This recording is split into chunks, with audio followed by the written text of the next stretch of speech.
Good afternoon, ladies and gentlemen, and welcome to the Falcon Oil and Gas Limited Beetaloo update and Q&A session. Throughout this recorded meeting, investors will be in listen-only mode. Questions are encouraged. They can be submitted at any time via the Q&A tab that's just situated on the right-hand corner of your screen. Please just simply type in your questions and press send. Due to the significant attendance on today's call, the company may not be in a position to answer every question it receives during the meeting itself. However, the company can review all questions submitted today and will publish those responses where it's appropriate to do so on the Investor Meet Company platform. If I could please ask investors to hold off submitting their questions until we have addressed those that have been pre-submitted, just to avoid any duplication, that would be most appreciated. And before we begin, I would just like to submit the following poll. I would now like to hand you over to CEO Filippo Quigley. Philip, good afternoon, sir. Before I get started, I'm always mildly amused and somewhat entertained by some of the well-intentioned comments posted on the bulletin board, usually in the hours or days after an investor meet like this. Comments, interpreting my posture, a raised eyebrow, a misplaced smile. So let me make this really clear. This is my happy face. This is what it looks like, when you've got fantastic news to share with everyone. So hopefully you'll get used to this for perhaps, the next 30 minutes or so. And just moving on to, what we announced today in our press release, truly the waiting is over. The results are in, and I hope you appreciate, the results are truly stellar. And now we can claim just how comparable it is to the huge US Marcellus in terms of its gas flow characteristics. It took them 10 years in the Marcellus to get to this level of well productivity. But this result announced today did not happen by chance. And there was a lot of learnings from past endeavors and mistakes and a lot of input from some key people over the last 6 months. And I hope to touch on most of that during the following Q&A. So enough of an introduction from me. Let me hand you back to Jake and he can start the Q&A. And again, thanks everyone for submitting so many great questions. Hi, Philip. That's great. And perhaps if we dive straight into it, as you say, we have had a number of questions submitted pre-event and some great questions as well. The first question that we have here reads as follows. You have just reported an IP30 flow test of 3.2 million cubic feet of gas per day, normalized over 1,000 meters at 6.4 million. So, first of all, congratulations on what looks like a great result. And how does this compare with your expectations? Yeah, thank you. And yes, truly the results announced today compare very, very favorably to our expectations. Our modeling, as I would have said previously, it shows that Beetaloo is economic when you have an IP30 of about 3 million cubic feet of gas a day as measured over 1,000 meters. So to come in at twice that, yeah, that's truly a fantastic and fantastic result for everybody. Perfect. Thanks, Philip. Just turning to the next question, how does the IP30 flow rate compare to, say, the US Marcellus? Look, yeah, sure, very well. As I mentioned in the introduction, we've always been comparing ourselves to the Marcellus, and so the answer is very favorably. It took them years at the Marcellus to achieve rates like this. The last IP30 flow rates that we can find in terms of being reported on the Marcellus, they come in at around 2020 is the last date we can see, and they come in at 16.8 million. So when you extrapolate our results announced this morning, they translate, to an IP30 over, 3,000 meters or 10,000 feet of around 19.5 million. So it's more than fair to say that we compare very favorably now with the Marcellus. That's great. Just looking at the next question that we have here, which relates to the results of the Amangi 2 well. The question says, the results at the Amangi 2 were disappointing, to say the least. What's changed here to get such great results? Yeah, they were disappointing. We all lived through that, but we learned from it. The results were, resulted in skin damage, which, they inhibited the well flow from performing to its potential.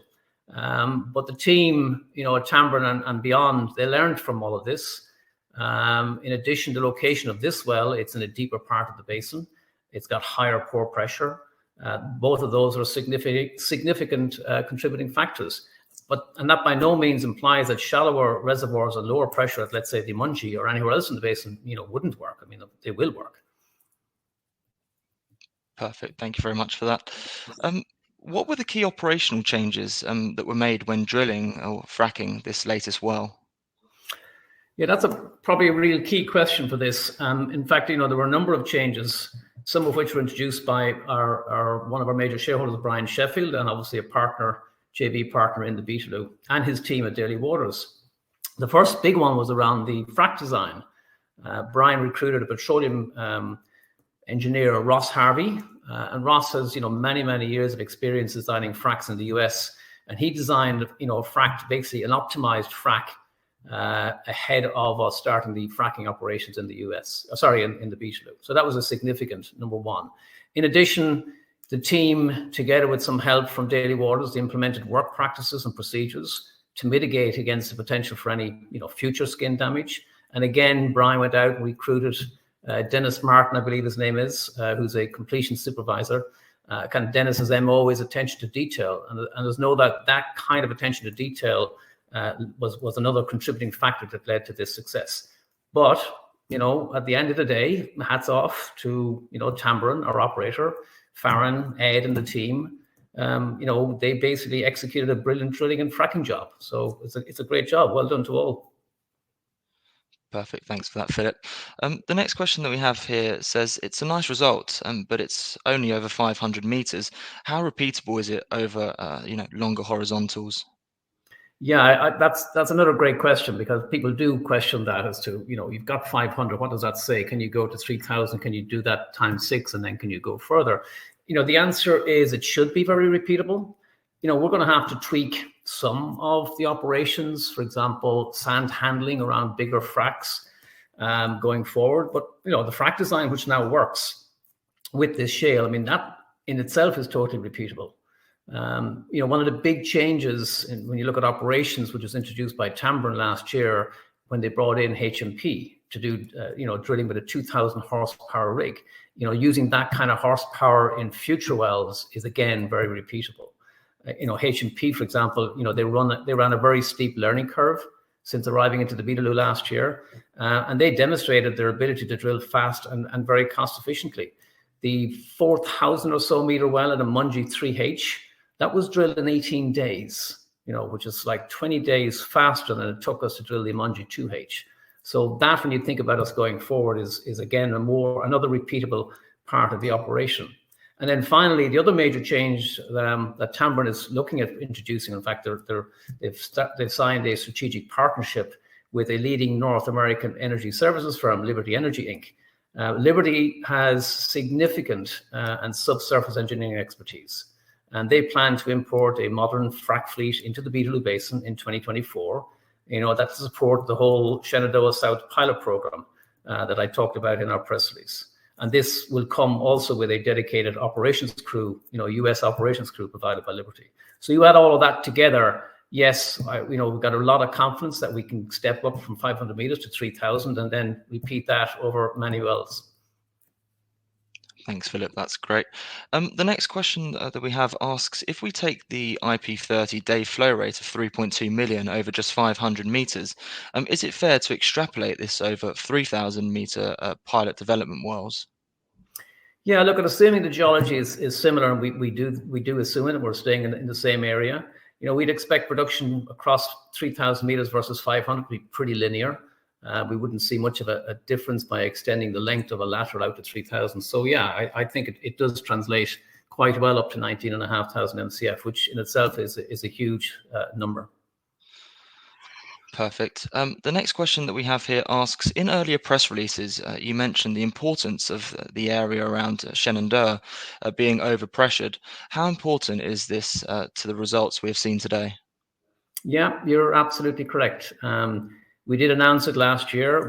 We carried out a defit, and that demonstrated a pore pressure of 0.54 psi, which is significantly higher than what we'd seen in the Amangi area, for example. But this, is no doubt that this increase in pore pressure is, definitely a significant contributing factor to today's result, but it's not the only factor.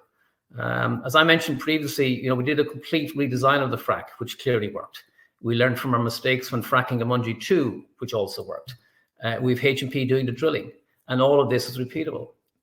Sure, the high pore pressure, it's a real bonus, and we certainly plan on staying around the Shenandoah area for the pilot development and beyond.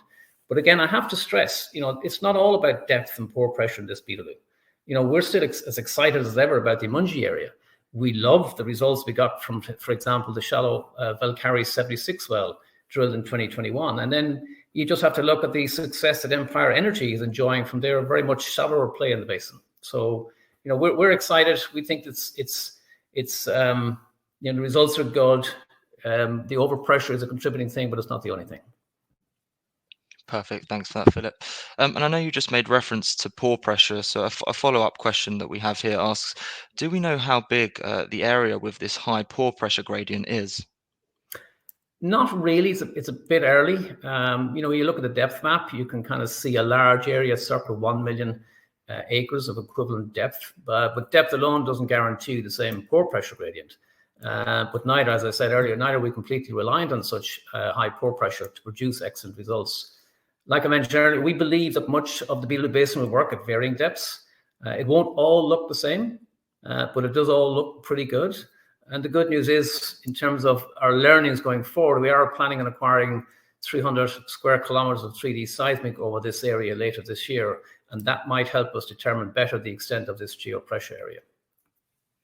Perfect. Thanks for that, Philip. Just turning on to the next question. Given the strong commercial indication of flow results announced today, can you give us an idea of how many full-length 3-kilometer horizontals you are projecting to be drilled and fracked this year? Yeah, indeed I can. Now that we've got the commercial flow rate we've all been waiting for, the next phase is to commence pilot development program this year. And this will involve the drilling of 6 3,000-meter or 10,000-foot wells in total. We plan on drilling and fracking 2 of them in 24, and the remaining 4 will be drilled and fracked in 2025. And the good news is drilling will start in Q2 this year. Perfect. That's great. The next question, while it may be too early, with the 90-day flow rate being a bit more accurate, can you give us an idea on what the EUR rate might be? Yeah, EUR, so for some estimated ultimate recovery of a gas resource per well, it is a bit early in terms of, we've got so little data available. But, if you look at what our operating partner, Tamburn, they're working on the basis of a 3,000-meter well delivering an EUR of around 17 BCF. And I think I saw from their presentation results last night, based on these increased IP rates, I think they're looking at increasing their estimate to up to 19 BCF EUR. Either way, these are fantastic numbers. But I think the question elusive, our confidence around an EUR number, they will increase as we get more data, and certainly after the IP90 flow rates, which we will be announcing in around about 60 days' time. Perfect. The next question says, the Tamburran presentation last night refers to a secondary lower B shell that is indicated as being 180 feet thick.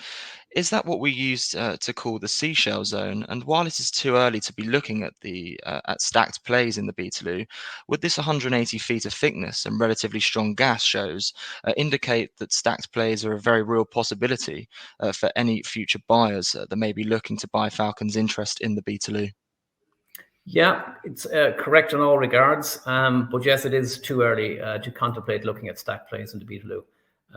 Where our focus is going to be on the Amangi member B shale, the one we produce this result from. That's where we're going to land our pilot in. But rest assured, when the time comes for Falcon to think about being acquired by a third party, we'll be making the most of this stacked play potential for sure. Perfect. That's great. Thanks for that, Philip. The next question that we have here talks to the Amangi 3H and asks, given the Amangi 3H has been drilled and cased by H&P already, will you and the JV partners look to utilize Liberty again this fall to frack that 3H well and potentially book more reserves? No, our immediate focus is on the pilot development, and we're deploying all our resources, capital and everything else to delivering on this pilot by the end of 25. We look at an opportune time to go back to the Amangi 3, when we're back in that area, but no final decision has been made on that regard at this time. So no, the focus will be on the pilot and not on the Amangi 3. Perfect. That's great.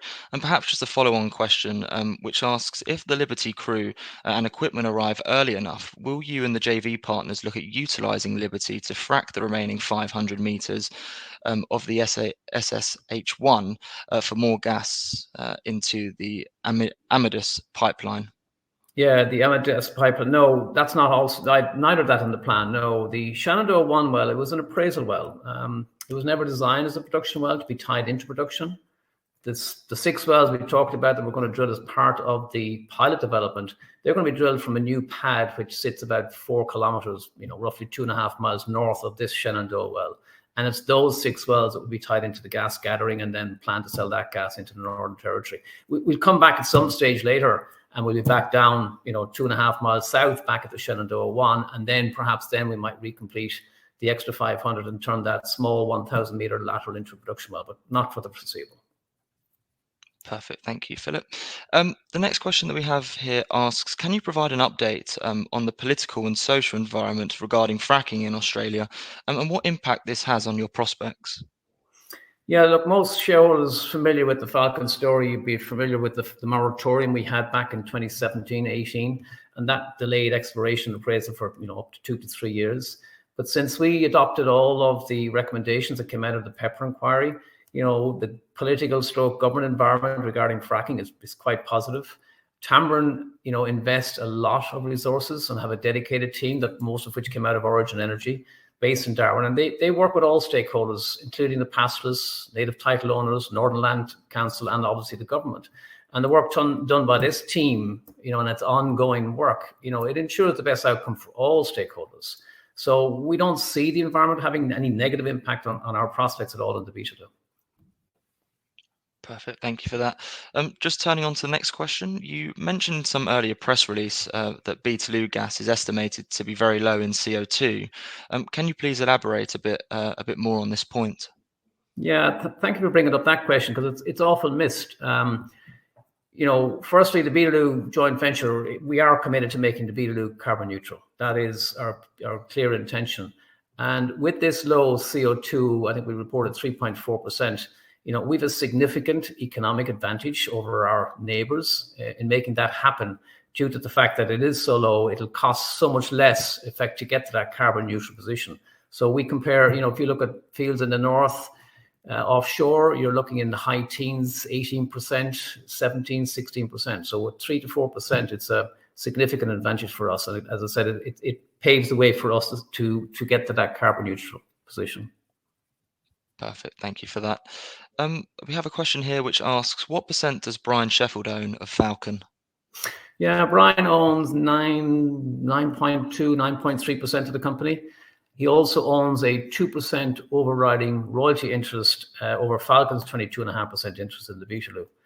That's not an equity, that's a direct overriding royalty. And he acquired that back in 2022 for about $6 million US. But, in terms of the question about Brian and his shareholding, it's much more, than Brian's shareholding that's important here. He's hugely supportive of Falcon. He's hugely supportive of the Beetaloo. He's invested, considerable capital, resources, expertise. And now, of course, he has his 50-50 partnership with Tambourine, where he's a direct working interest of 38.75% of our joint venture. So it's, as I said, it's not just about his 9% of the company, is how it affects all of us. It's his interest across the entire Beetaloo, which makes it very interesting. Perfect. Thank you, Philip. The next question asks, would you be so kind and clarify for all shareholders what your current thinking and timing may be for selling all or part of Falcon's 22.5% interest, and whether you see that as possibly being more than one transaction, given that the pilot program is focused on the deepest dark blue area of the Beetaloo? Yeah, when people ask that, I think what they're talking about is selling, direct interest in the Beetaloo as opposed to selling the top co. So, we've no immediate plans to sell, either any or all of our 22.5% interest. Excuse me, I would have mentioned on earlier calls, farming down, for example, or selling a piece of our 22.5, it's hugely dilutive, first of all, and it's extremely tax inefficient. So, we don't have any plans of dealing with in going down from 22.5% to anything south of that. And our plan is going forward is to commit to the pilot program at our 22.5%. But maybe the other part of it, in terms of selling, all of Falcon, the publicly listed entity, that's something as a company we'll always be open to exploring that one. And that's not to say, of course, that the for sale sign is going up just now. Like I said, our plan, we're going to commit to the 22.5% in the pilot. And then perhaps, we'll see what opportunities present themselves after, or in fact, indeed during the pilot phase. Perfect. Thanks for that, Philip. Perhaps just a couple of final questions that we have here. Do we know when the pilot production will commence and how this may affect Falcon? Yep. If everything goes according to plan, and we hope it will, and there's no reason to suggest it won't, we should be in production by first half of 2026. And we'll be selling, through the Amadeus gas pipeline up into the Northern Territory, something in the order of 40 million scuffs of gas a day. How will this affect Falcon? In a few different ways. Firstly, we'll be in receipt of production cash flow, which is kind of always nice. That always helps. I think the real impact, of course, will be how the market, the industry, other interested third parties, how they will now view the Beetaloo now that it's in production and cash flow. So I think that's the kind of the bigger impact it's going to have on Falcon. Perfect. Thanks for that, Philip. And perhaps the final pre-submitted question that we have here, which asks, has Falcon had any interest from prospective buyers? If so, at what price would Falcon consider selling? Oh, it's always a good question, that one. And the answer is always, I suppose, it depends. Look, we're not soliciting any interest from prospective buyers, not right now. As to what price we would or could or should consider selling, that's always going to be a moving target. And the price will always vary, obviously, depending on the level of success. But I think more importantly, on how long we wish to stay in the Beetaloo. I'm sure based on these results today and the forward program we've announced, we could find somebody who could maybe take an interest in acquiring Falcon. But truly, the value proposition will increase significantly as we progress through the pilot development. And announce, for example, first flow rates of our first 2-3 kilometer wells by the end of this year. Similarly, we look at it as, the value proposition will increase further again after the pilot is completed, and when we're in positive cash flow. So I guess the way to answer your question is the longer we continue to have success and the longer we stay in the Beetaloo, then the greater that price we should be expecting in terms of looking to sell it. But somewhere along this, what I call the time valuation curve, an opportunity will present itself that probably will make sense for Falcon to exit. Perfect, Philip. Thank you very much for that. We have also received a number of questions throughout the presentation this afternoon. And if I may now just hand back to you just to read out those questions and give your responses where it's appropriate to those. And then I'll pick up from you at the end. That would be great. Okay. So I am looking, let me just pull them up here. I'm surprised the stock is not responding to great results. Can you comment on that, please? The short answer is no, because I'll always struggle to understand how the market works. I think if you look at Falcon, the last time I looked before joining this call, I think our shares are up 40-ish% year to date. So people were expecting good news, and a 40% year to date is probably not so bad. People might have expected a lot more, but as I said, I'll always struggle to fully understand how the market reacts.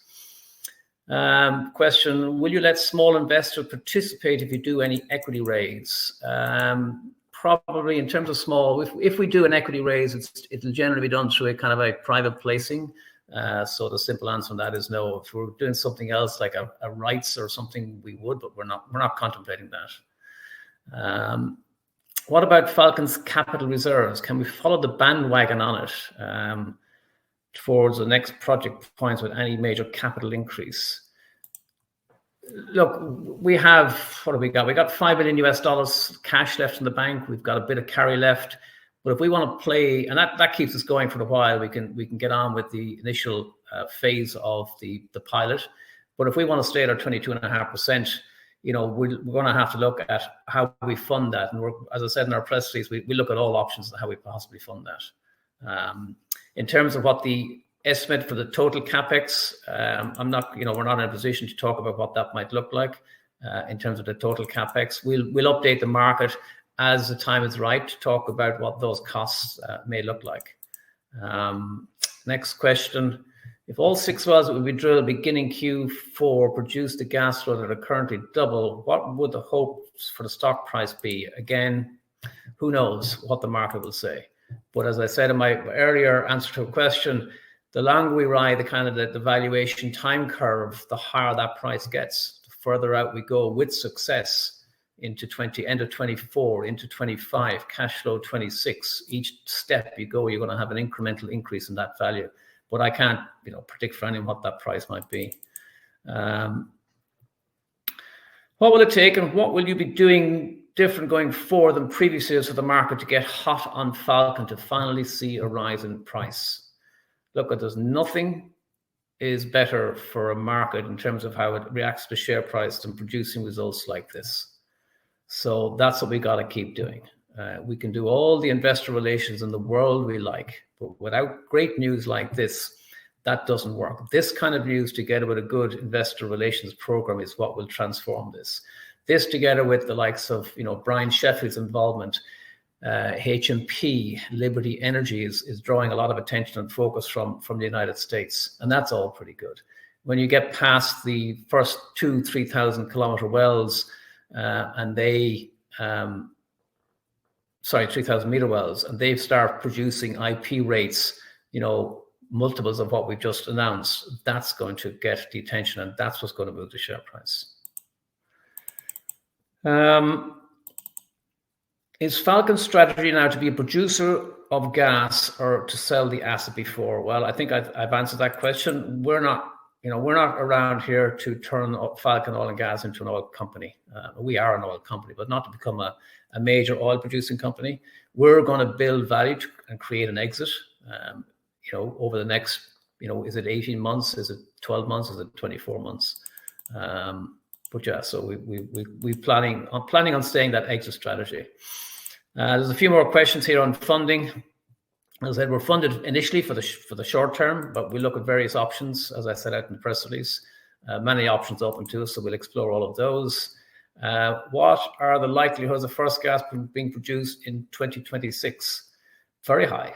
I said, Tamboran, they've got all the key ingredients in place. So we have the rig in the Beetaloo. We have Liberty Energy with the strategic partnership signed up.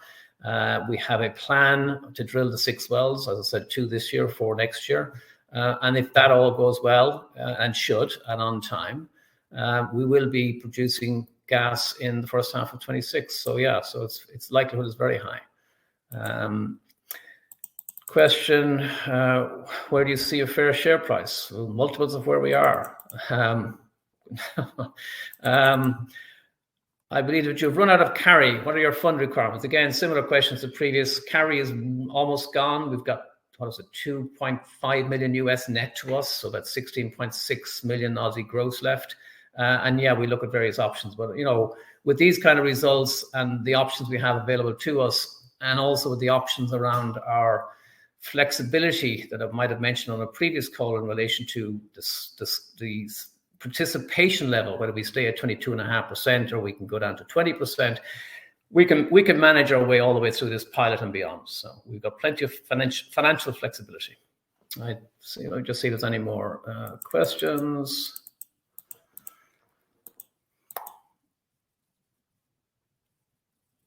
More questions on the share price. Again, I'm no expert in how the psychology of the market, I'll never fully understand.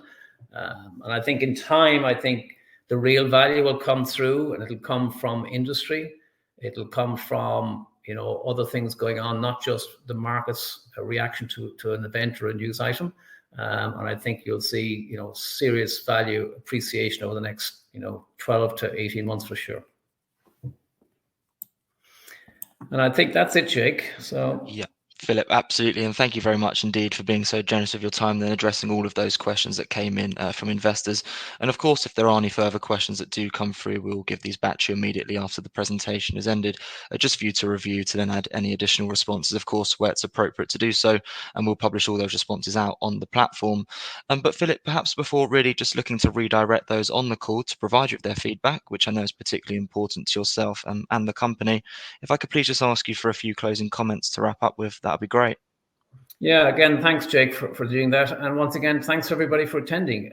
Especially thanks for all those who submitted so many great questions. I hope you got a better appreciation of what these results really mean and what the future holds for your company. And sincere thanks to all you, incredibly loyal shareholders of Falcon over so many years, and I've got to know so many of you. But in case you're in any doubt, let me make one point, very clear. What we've achieved over the last few months and announced today, it really is just the beginning. It's the big turning point. It's the one we've been waiting on for a very long time. So, we're now set for a complete new path forward. And we've got a lot of excitement to look forward to, and a big drilling campaign and lots of news flow. And with that will come the share price appreciation that so many people are keen to see. So once again, thank you all for attending. Philip, that's great. And thank you once again for updating investors this afternoon. Could I please ask investors not to close this session, as you'll now be automatically redirected for the opportunity to provide your feedback in order that the management team can really better understand your views and expectations. This will only take a few moments to complete, but I'm sure will be greatly valued by the company. On behalf of the management team of Falcon Oil and Gas Limited, we would like to thank you for attending today's presentation. That now concludes today's session, so good afternoon to you all. Thank you.